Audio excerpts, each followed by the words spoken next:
I'm Dr. Jodi Richardson, and you're listening to, well, Hello Anxiety, a podcast where we end the struggle with anxiety and build our toolkit of practical skills to thrive. Hello and welcome back to another episode of the podcast, and I am so happy to be having this conversation today with today's guest. And if you're a listener to the podcast, you will be familiar with my wonderful guest today, Vakakis. We're at that time of the year where some things are winding down. I'm hoping for you that you'll get some downtime from work and that your professional role is kind of like settling down. Hopefully you're not too flat out with that, or you can see some light at the end of the tunnel as the year draws to a close. We know school is finished for some schools are in the last week or two. But when some things are winding down, other things are often ramping up. And that's often invitations to social gatherings and also the planning and preparation for Christmas Day and Boxing Day and the various family celebrations that you have in your calendar at this time of the year. We often think about Christmas and this festive season as we look forward to it because we want a break, we want some downtime. We also know we get to spend time with people we love and have a lot of fun and hopefully some time to relax and unwind. But it can also be a time that's quite fraught and can bring a lot of stress, and it can also stretch us in terms of some of the relationship dynamics that can kind of crop up this time of the year that can be a bit tricky. So I have invited Marie back to join us. She's the absolute perfect person for this conversation, and it's because not only is Marie a therapist, she's a mental health and relationship educator. She's also host of This Complex Life podcast, so check that out once you finish listening here. But she's really passionate. She's really on a mission to support people to improve their mental health and well-being through their relationships and their connections. And so, Marie, it's really so lovely to have you and so timely to be having this conversation with you. So thank you for sharing some of your very precious time with us. My pleasure. I love talking about tricky family situations. They come up a lot at this time of year. They do. Can you tell us a bit more about that? Because I think we can have this kind of picture perfect idea of this kind of, you know, the few weeks around Christmas and all that it brings for us and all that it involves. But it can create a huge amount of stress for a lot of people. What sort of things are you seeing in the work that you're doing with individuals and with couples and with families? It's very funny because everybody's actually really stressed. And I think a lot of people stretch themselves out, mostly for their children. So it seems to be a holiday or a time of year that's very much focused on kids having that magic and that novelty and that fun and that, you know, it's just the Hollywood magic, right, that comes with that. And I see people stretching themselves with school functions, with arts and crafts, with presents, with, you know, carting people around to end of year celebrations. And a lot of people are really tired. When I see couples at this time of year, there's often areas of conflict that they think they're fighting about one thing, but really they're fighting about something else. And we had a brief chat before we recorded about, you know, some couples might be they think they're fighting about money when they really have very different ideas of how to celebrate a particular event like Christmas. Yes. And when you raised that, it got me thinking straight away about Peter and me, because I guess when I think about Christmas, I've got that kind of like magical Christmas kind of mindset that I want it to be really special for the kids, and I'd like for them to have some of the things that they would love to have, not all. And in the past, I have probably gone a little bit overboard, and Pete has kind of been a little bit like, oh my gosh, like what's going on? And my kind of response has been, well, I'm responsible, so I get to make the decisions, because he's usually working right up until, you know, Christmas Day, and he's just not in kind of touch with what it is that they'd love and need, and I have more time and it's more important to me. Whereas, yeah, for him Christmas has never been about that. And so when we talk about it, we're talking about it from our different perspectives, but we're not really getting to the heart of why we feel the way we do about the approaches that we take that are so different. Can you tell us a bit more about some of the things that you're seeing in your therapy practice and in your work. Yeah, so I'll make up a story because I think stories are a little bit easier to highlight. But imagine a couple fighting about cooking a Christmas Eve dinner. And one person's like, I don't know why you're cooking this Christmas Eve dinner every year. It stresses you out. You work, in the lead up to Christmas, and then you're, stressing out about napkins and table settings and all of this stuff. And then they're getting into conflict about that. The other person might be like, well, if you just helped me, it would be quicker. It's like, well, why would I help you? And I don't really enjoy it. And I don't want to have these people over. But they go back and forth. Or it might be, why are you spending money on a ham? Budget's tight. And it's like, why are you being so stingy? They're my friends. And they can create this big fight, seemingly over maybe ham or helping set up. Because this is the reality, right? People are fighting over really what seem like really silly things like a ham. But if you took the time to step back and have these conversations about, tell me what this actually means to you, you might uncover that maybe that person had a long-standing family tradition of getting together on Christmas Eve. And maybe Christmas Day was busy with people going to in-laws and cousins and all sorts. So maybe Christmas Eve was really special and they watched their grandma or their mum make this beautiful dinner and they all chatted and they played games and the kids were up in their, in their pajamas having a cheeky midnight snack. And maybe they had this beautiful memory that they want to recreate. Or they had the exact opposite where they had none of that. And so they're seeing an opportunity to create something new and special. And their partner, maybe they just didn't celebrate Christmas Eve. Maybe it was no big deal to them. Perhaps Boxing Day was a big thing.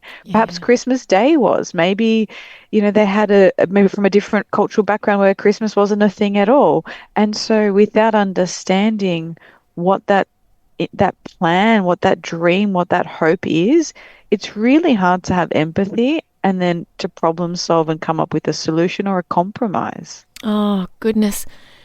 This is why I knew you would be the right person for this conversation, because these are such important insights, because that ham fight could go on year in, year out. It's not about the ham.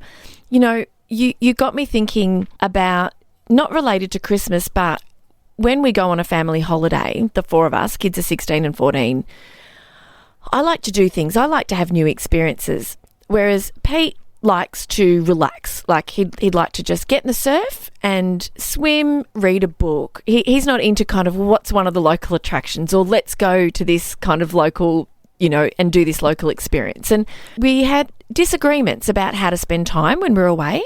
And I think we never felt truly kind of like we were able to holiday in the way that we wanted. And so I said one day, I don't know where this wisdom came over me, but I sat down and said, what does a holiday mean to you? And in fact, I asked everybody, and then I said what a holiday meant to me, and everybody's answer was different. And so all of a sudden we're like, right, now we know what we're working with. And kind of it was one of those examples of being able to go, right, what does this mean for everyone? What does everybody want and need? Okay, now we know how can we make sure everybody's needs are met without kind of trying to push and pull people in directions they don't want to go. So I've had an experience of kind of peeling back the layers a little bit and having huge success.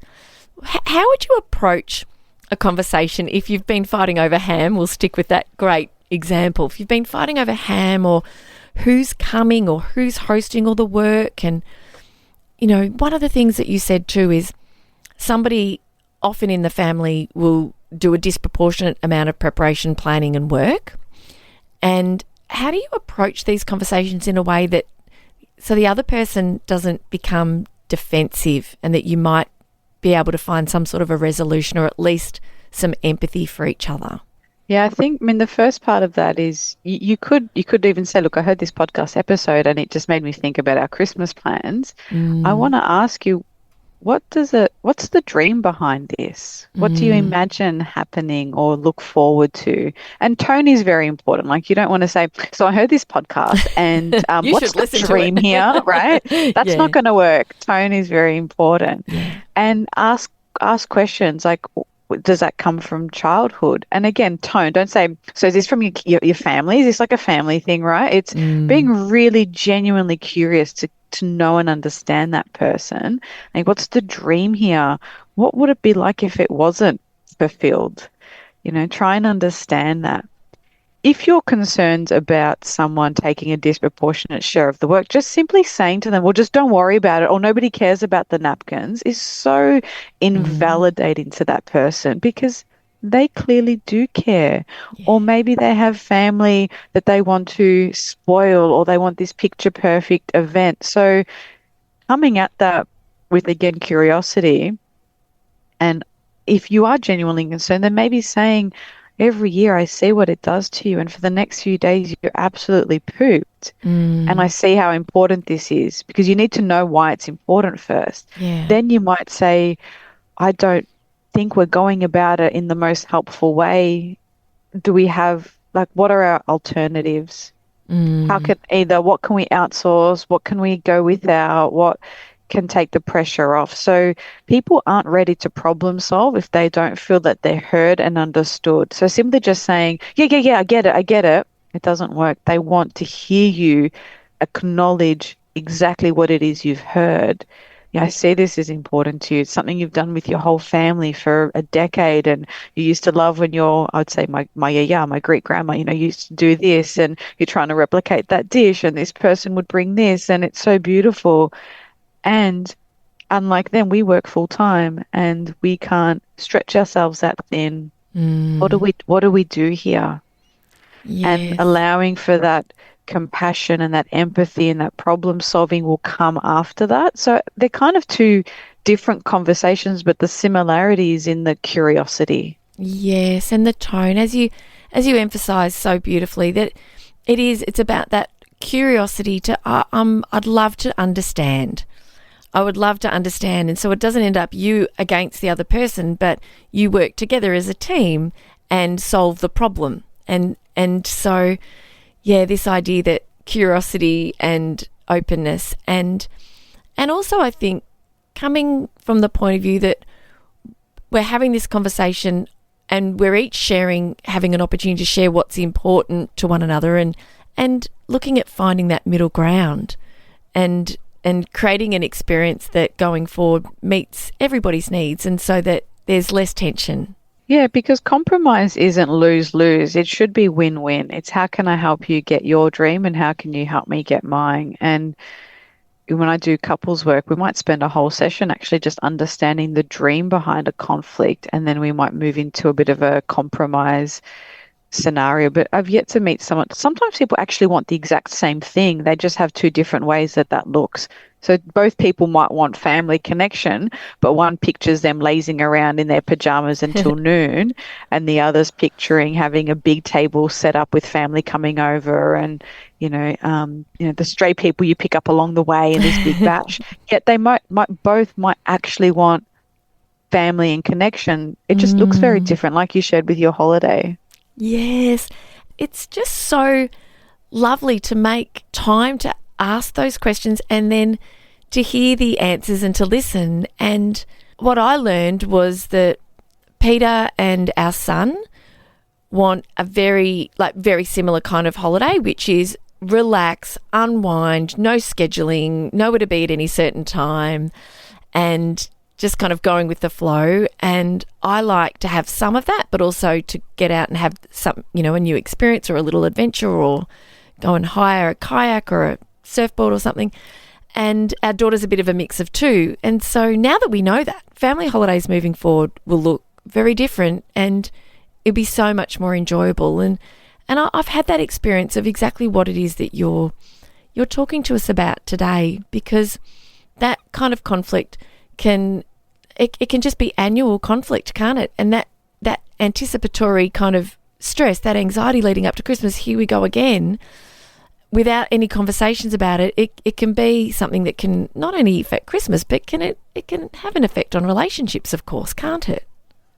It can. And as you were talking, the thing that popped into my mind was this idea of like grieving a particular situation. And I think I see that happen with some families where parents might have this nostalgic view from their childhood or something that they pictured doing with their kids. And if their kids aren't interested, it can actually be really painful. And in a way, that's okay. They're allowed to be disappointed and grieve and also love and respect their kids' differences and different hobbies and interests.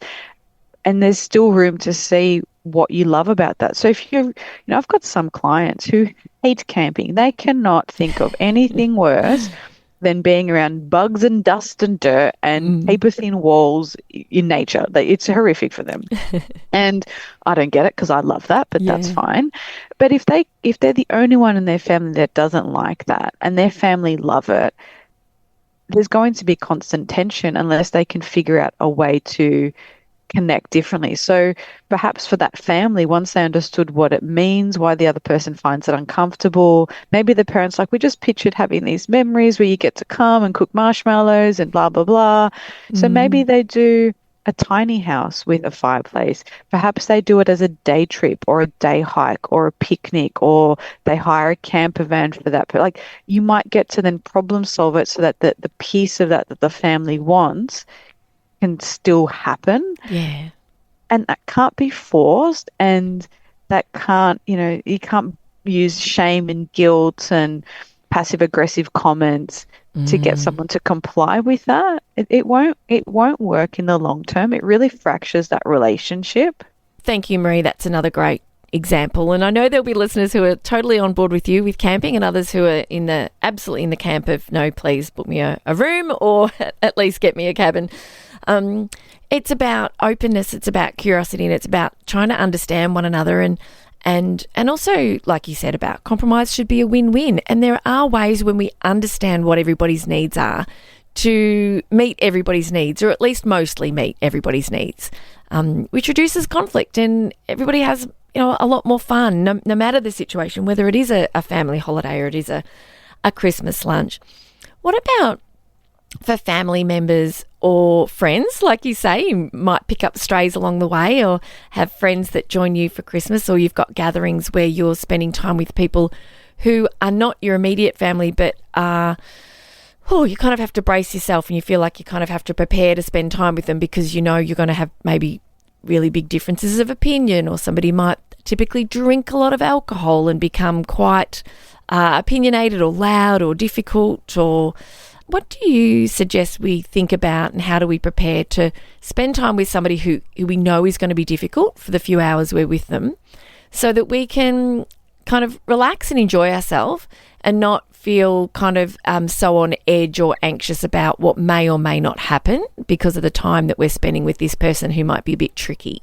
That's such a big question, and sometimes I feel like you have to be like a Hollywood expert hostage negotiator in some of these settings, because in one camp, people have become very hypersensitive to like little red flags, and they'll see something as, oh, no, I'm going to cancel that person, or no, they said this comment and that's not okay, and are not able to sit in that messy middle of every single relationship. A good relationship has conflict. It's inevitable, it's unavoidable, and getting through it can make your relationship so much stronger. So it's an essential component of relationships, and you get to rupture and repair throughout the entire duration of that relationship.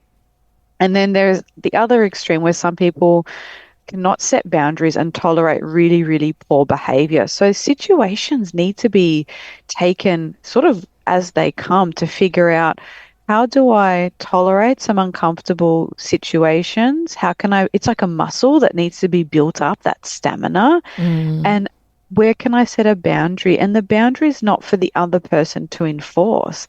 If you say, look, Uncle Jack, I don't like it when you drink. It'd be great if you could not drink around me. And Uncle Jack has a drink and then you crack it. That's not holding the boundary. The boundary is, Uncle Jack, if you continue to drink, I'm not going to be able to attend, or I'm going to leave early. So it's not a threat, or you might not even overt it that clearly, but the boundary is something that you can do. And if you continue to speak to me this way, I'm going to hang up the phone. It's not saying, oh, they keep yelling at me. They're not respecting my boundary. The boundary is on you to enforce. And so it's trying to balance this, having healthy boundaries, having conflict, sitting in the discomfort, and conflict's not the end of a relationship or the end of a friendship. And it's how you come back from that can be so important.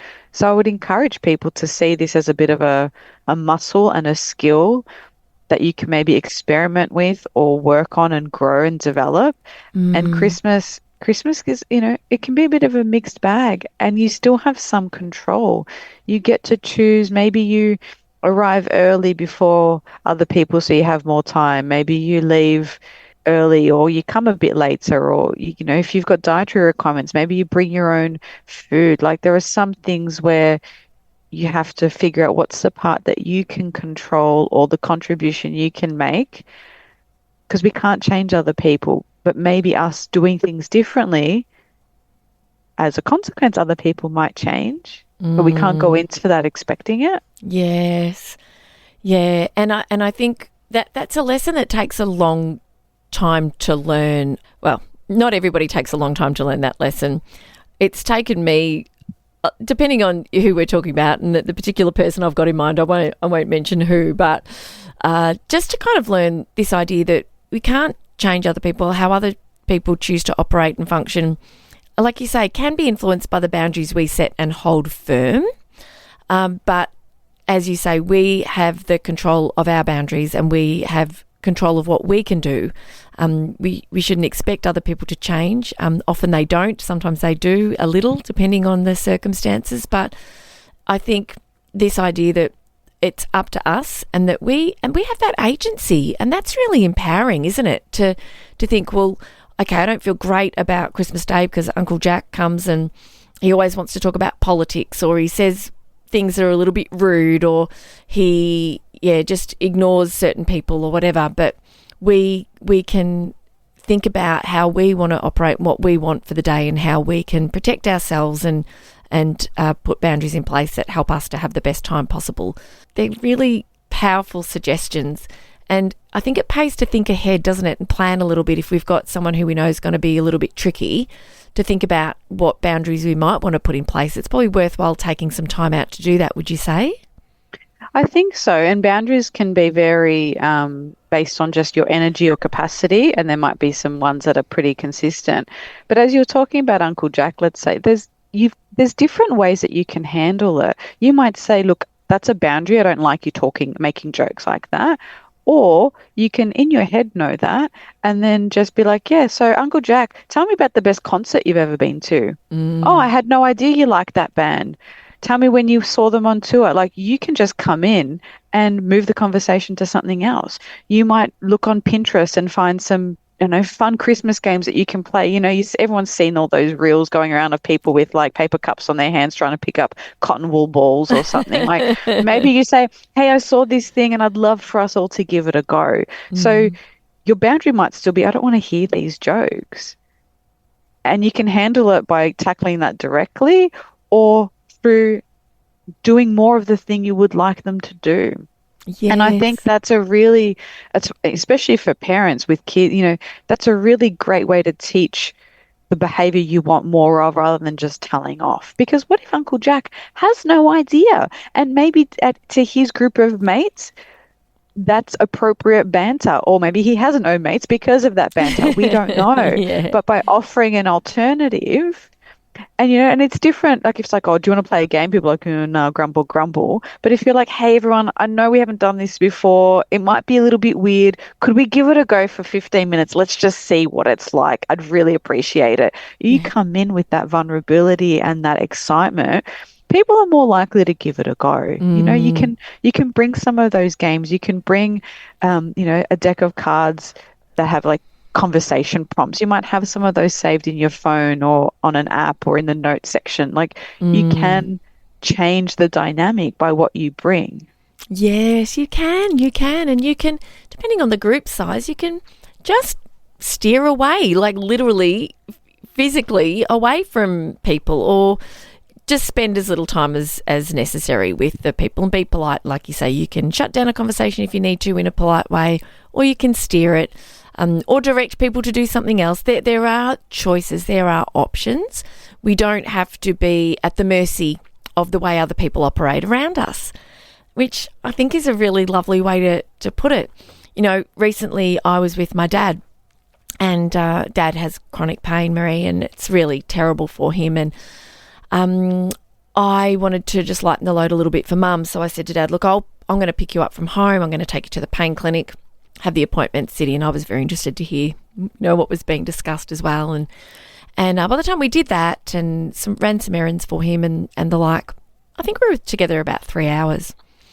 And there were topics that were so great to chat about.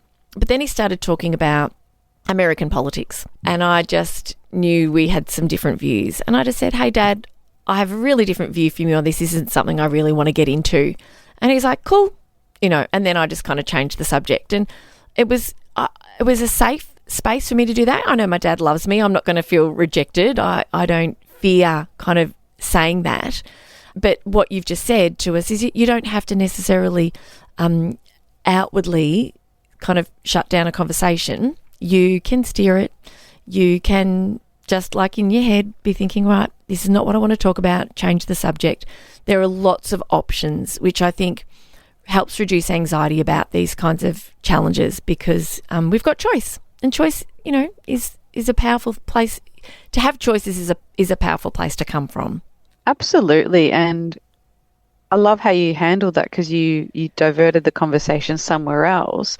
And that takes a level of courage, but you have to be vulnerable. And I think a lot of that is actually tuning in with yourself to recognize, I want to protect this relationship, and this is not something that is going to go well. Yeah. But if it was a topic that maybe just bored you, and you had, let's say he was really into a particular, I don't know, football team that you're like, I have no interest in football whatsoever, you might say, I don't know much about it, but I know it's important to you and I want to be involved. Yeah. So there's different things that you can kind of navigate. And that's why I was saying earlier, I think we could really build on that muscle to sit with more patience, to be more tolerant, to handle more conflict, to be able to get into that messy, life is messy, relationships are messy, and people are very complex. And sometimes we see ourselves as being very complex, but forget other people have just as many varied thoughts and feelings and emotions and history and beliefs and values. And we just make assumptions based on very small things that, that person must be inconsiderate because they did X. Yeah. And yet in that person's brain, they might have gone through a million reasons why they did something. And before you know it, you're fighting about the ham. Yes, you're exactly right. And the ham is going to be a metaphor for all sorts of things that happen at this time of the year. And you're exactly right. We do have busy lives, don't we? And we can get a bit caught up in kind of what's happening for us. And like you say, that I was talking on this podcast recently, and I used a word, sonder. Have you heard the word sonder before? Yeah, it's actually, I think it's the name of a EAP provider. Oh, really? Oh, yeah. Gosh. Okay. So I was reading a newsletter I get, and listeners who heard that episode will know it comes from the Dictionary of Obscure something or other. Can't recall. I'll put it in the show notes. And it was a word that means an awareness of other people's emotions and feelings and position, or something along those lines. And I think we can easily kind of go through our day, can't we, and not stop to realise or remember or remind ourselves that exactly what you just said, other people's thoughts, feelings, values, beliefs, histories, experiences, all shape where they're at and where they're coming from. I was Christmas shopping a couple of days ago, Marie, and I was purchasing something in a shop, and the shop assistant, she did not look happy. And I thought, I just sort of didn't feel like there was initially not a great customer service experience, and I was sort of feeling a bit like, I'm causing her too much trouble because I asked for a size that they didn't have and she had to look out the back. And then I stopped and thought, you know what? I don't know what's going on with this person. Just because I had to wait at the counter while she was out the back, and I was standing there thinking she's not very happy, and it's making me feel a bit, a little bit unhappy too. And then I thought, oh gosh, I wonder what's going on for her. So when she came back, I said, how's your day going? I said, it must be pretty, hectic this time of the year and everything. And we just got sort of chatting about different things, and she brightened up. And so sometimes it's just a little bit of compassion, isn't it, for other people that can, if we can stop and reflect and get out of our heads and sort of consider other people's needs, things can go very differently when we have that moment, but we're often just rushing through the day and not taking the time. Yeah, and I think we can create the thing that we're complaining about or most afraid of. So Yeah. if you had the belief that everyone's rude and mean, and you put on your grumpy face and you're like, excuse me, I have been waiting a long time. Oh, I'm so disappointed with this service. Like, if you kept being snarky, you would it would take a very, very bright, bubbly person to push through that and change your mood. There's a good chance that she would be like, do the bare minimum and then maybe be left in a bad mood for the next person. And you could do that in every store that you went in as well. So we can catch feelings, right? We can impact people around us. What we do and say has an impact around us, around the people that we're with. And I think we can benefit from showing more compassion, but we're very good at pinpointing. Let's say someone cuts you off in traffic. I would probably call them every name under the sun.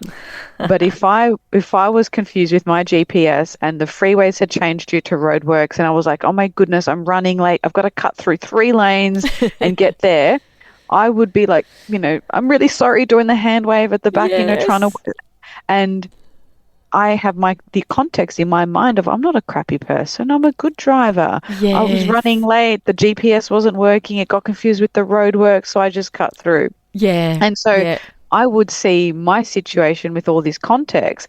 And if I was on the receiving end of someone cutting me off, I'd be like, what an And we can do that. We can really label someone else's behavior as like a character flaw, but that same thing on us, we see it as an anomaly, or we have all this context to justify or have compassion for that action. Oh, I was totally that person the other day on the road. I needed to turn left onto the freeway and the whole left lane was empty and everyone was banking up in the second to left lane, if that makes sense, the second lane from the left. And I'm like, cruising. I'm just going to go left and cruise up to sort of the front. Then I realised there was a turn immediately before the freeway, and that's what that left lane was empty for. I didn't want to turn left into that street, and I realised, oh my goodness, I am that person that now appears, because then I needed to put my indicator on because I didn't have time to go the long way around. I put my indicator on and sort of waved to someone sheepishly as if to say, can I just sort of like get in the queue here? And I thought, oh goodness, I'm the person that I often complain about in my mind in my car when I think, oh, you're just being rude and trying to cut through. So yeah, we can all relate to that. It's such a good example. Coming back to family and Christmas and relationships, what if at this time of the year, like my gorgeous brother, oh my goodness, he must be in flight now. He's arriving from London and he's the best house guest and I love him staying with us. But that's not the case for everybody. Sometimes people have house guests for a while. Sometimes, you're spending a lot of time with people under your own roof where you don't normally get that much time together. You might not get the time alone or to do the things or to plan your day the way you would. What would you say to anyone listening who's about to have visitors arrive or is in the midst of settling in visitors to their home who have travelled from maybe overseas or interstate for the festive season? I would say to clarify expectations and not subtly or passive aggressively. Like if you've got someone sleeping in the living room and you like to get up in the morning and do yoga in that living room and you're sitting there like watching the clock being like, what a selfish so-and-so, don't they know I'll get on? Why are they just lazing around? And they're probably thinking, oh, this is so good, I'm on a holiday, I can sleep off the jet lag. If you're able to say, look, I'd love to have you, you're welcome to stay for X amount of time. In the mornings, this is my routine. How can we work around it? It's having those conversations. It might be awkward, but actually in the long run, the more of those you have, the more trust that gets built in that relationship because someone's then not left guessing, have I overstayed my welcome? Is this okay? Or they might overcompensate by trying to do lots of things and you're like, you're always in the kitchen, get out. Or, there's all these people are often trying their best and that can cause friction. So actually being able to be clear and have some conversations around expectations or ground rules, how to navigate that is going to serve you a lot better. Even if it's around chores or contributions, or even if they want to contribute, but you don't want them to, whatever it is, it's overting that, being like naming it. Because if they're close enough to be in your house, hopefully you should be close enough to have some of these conversations, right? Like Yeah. it's a pretty intimate space to be in. It really is. And, if you do find that having people in the house is a bit claustrophobic, whether it's the size of the house or it's just the kind of the number of people or the people who you have, any suggestions for people who might think, oh, I need a bit of decompression time, like to try to navigate that? So is it just about sort of, like you say, using the right tone and everything, just sort of like expressing what your needs are? So, or is it just about kind of trying to, decompress when you can? How do you kind of balance that? Well, people are visiting. I want to spend time. Yeah. These are really special people. I want to have this special time together because eventually they'll leave and we won't have any time together, versus it's a little bit too much and I don't know quite how to find the right balance. What are your thoughts around that? I know there's no one answer. Yeah, I think it's a mixture of a few of the things you said. So I've seen it come up with a few clients that I work with where a family member comes from overseas and the client is still working their full-time job. And then they get home, and I don't know about you, but I like that kind of decompression time. And so if I go straight from, and I could do it on like the odd event after work, but as a general rule, I like to kind of decompress and then I start the mad dinner, kind of prepping, dog walking, all that sort of stuff. Yeah. So if you've gone straight from work and you've come home and you've got people who are there really excited, waiting for you to be like entertained, that can be really overwhelming. So one might be figuring out where else in the day you can get that. So maybe you change your commute to a semi-active commute. Maybe you get off one station earlier and walk so that by the time you get home, you've decompressed. Perhaps you find something along the route that you can do before you get home. Like if once you're in that door, it's all over. Maybe you need to sit down with them and say, I would love to spend time with you. And I'm working full time. So if I come home and then I've got to do meal prep, that doesn't leave much energy at the end of the day. So what we can do is we can meal prep a whole bunch of stuff together. Perhaps you might like to have that ready for me when I get home, or we go out, but here's my budget. Which of these options work? So it's, again, having those conversations, but recognizing what is the bit that you need as well. Because imagine if that person doesn't know, and if they've been waiting around to see you and they're excited, or perhaps they didn't want to go out and explore and think, oh, Marie just thinks I'm here for free accommodation, and they're kind of waiting for you, because there's all these misunderstandings, because that could happen too. I would definitely be that person that if I went to stay with a friend overseas, I would go to see them, I'd feel really bad if they got home from work and I'm like, see you later, I've gone off exploring. Yes. I might think that Marie's just come to use my futon, like what? Yes. Whereas if I knew they needed some space and they were actually really happy to do that, I might intentionally choose my activities around giving them a bit of space. And it's a real mix. Like I had the best experience with a friend of mine. She's Dutch, and I don't know if it's cultural or just the way she communicates, but I stayed with her for 2 weeks in Amsterdam, or just outside, and she literally sat me down with a printed out version of her calendar and was like, these are all the events that I can bring a +1 to. So you're welcome to come. Yes. These are the things I have to do that are work related. I can't bring you. Yeah. Are there things that you want to do? Do you want to cook together? Like we actually sat down and just went through it all. Yes. And it was just so lovely. And she's like, here's the train ticket or their version of a MyKey. Yeah. Here's my spare bike. You can use this one, but not this bike. And actually just went through all the things she was okay with. And it just took the pressure off. And then we kept checking in, and it was one of those, I got sick for a couple of days, and she was like, cool, are you happy to chill out on your own? I'm like, yep. And I just watched reruns of TV, and it was fine because we had those conversations. But if she had taken time off work and was waiting on me, I would have felt really guilty that I was sick, and she wanted to do stuff and show me this and have a list of all these things. And I think it's just recognizing that people might be looking forward to something, and saying Yes. no might disappoint them, and that's okay. You might Yes. say it perfectly. You might have it in the most calm, considerate, compassionate way, and they're allowed to be disappointed, and that's okay. Yeah.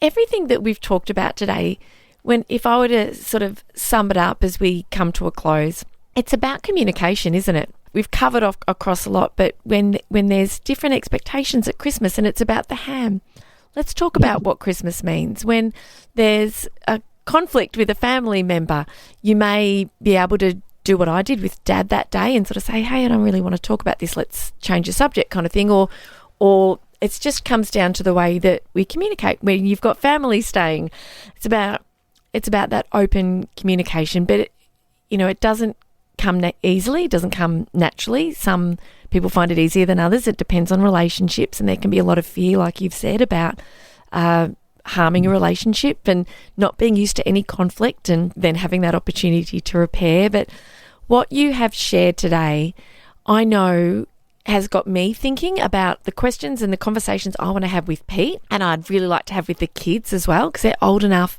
for us to, bring them in on these kinds of conversations so we understand more about one another. But the ideas you've shared and the tips and tricks and strategies that you've shared and the insights are just golden. I'm so thankful to you. You're so good at your work, and I really want to say a huge thank you, because this is a time of the year that can be really hard, and this conversation I know will make things a whole lot easier for a whole lot of listeners. No, that's good to hear. Oh, thank you. How can people connect with you? I know that you work as a therapist. You also do speaking and training and workshops, and you have your podcast. So where can people find out more about you and connect with you and your work? Yeah, so for therapy stuff, that's all at the Therapy Hub. So I have a team here in Melbourne. We also do telehealth. And through that, I run a lot of couples therapy. I do marathon couples therapy, family therapy, individual. And then I have, like you mentioned earlier, the podcast, This Complex Life, where I have lots more of these sort of in-depth conversations and unpack scenarios in a sort of longer form rather than just a quick little snippet here and there. And I also have my parenting course, Connected Teens, on there as well. So depends what people need. But I'm all on all the socials except TikTok, so they can find me just by typing my name in. Totally. Oh, thank you so much. I really do appreciate your expertise and for sharing what you have today, because even if, all of us take one of your ideas and action it and approach things just a little bit differently, it can really make a big difference. And it's a time of the year where we often do need extra help, and you've shared so much with us. So I'm very grateful. So thank you again. Thanks so much for having me. Thank you. Thank you, listeners. Thank you so much. I really hope that you can take something. I know there's so much that Marie has shared, but even if there's one thing that you can take and approach this festive season a little bit differently because of that, really hope it makes a positive difference for you and for your loved ones, your family and friends. And wishing you a really beautiful festive season and Christmas. And as of next week, we are back with the summer series. And so I have chosen 5 of my favourite episodes, not just my favourite, listener favourites as well, for you to listen to. So I hope you enjoy those. And I cannot wait to be back with you for another season of Well Hello Anxiety in the new year. All right, look after you, and I'll see you soon. Bye.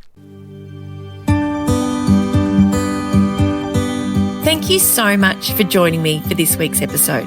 If you enjoyed it, please subscribe and leave a review. To keep the conversation going, I'd love you to join me over on Instagram. You'll find me at Dr. Jodi Richardson. Also, if you'd like a copy of my free 5-day mini email course, Calm Your Anxious Brain, then jump over to my website, drjodirichardson.com, and you can sign up down the bottom. I've really enjoyed having your company. Thanks so much. See you next time.